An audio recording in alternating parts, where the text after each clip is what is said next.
నాకు వీళ్ళందరినీ చూస్తే నాకు ఒకటే అనిపించింది, దాదాపు 386 పంచాయతీలు, 386 పంచాయత్స్ దెబ్బతిన్నాయి. అలాగే ఇంకొకటి ఏంటంటే, ఇప్పుడు చూస్తే మనకి ఈ పరిస్థితులు ఎదుర్కోవడానికి చాలామంది ఏమంటుంది, డైరెక్ట్ పంచాయతీలు మేము ఏదైనా చేయమంటే నాకు ఒకటే అనిపించింది, నాకు పంచాయతీరాజ్ శాఖ మంత్రిగా కూడా నాకు ఎక్కువ బాధ్యత ఉంది నాకు.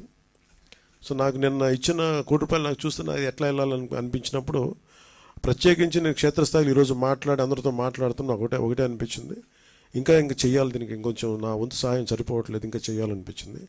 సో దాదాపు 400 పంచాయతీలు అనుకుంటే, నేను ఒక్కొక్క పంచాయతీకి వ్యక్తిగతంగా నా తరపు నుంచి ₹1,00,000 డైరెక్ట్ పంచాయతీకి వెళ్ళేలాగా ఎలాగ ఉండాలి అనేది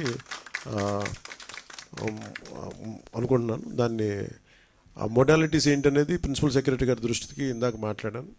ఇది డైరెక్ట్గా పంచాయతీలకు వెళ్ళాలి. మన ₹10,000, ₹25,000 ఎలాగా డైరెక్ట్ పంచాయతీ నిధుల్లో పడ్డాయో, అలాగే ఈ ₹1,00,000 కూడా ఇది ఎంత సహాయం అవుతుందో తెలియదు, కానీ కనీసం ఆ పారిశుద్ధ్య పనుల కన్నా పనిచేస్తే ప్రభుత్వం మీద కొంచెం భారం తగ్గుద్ది.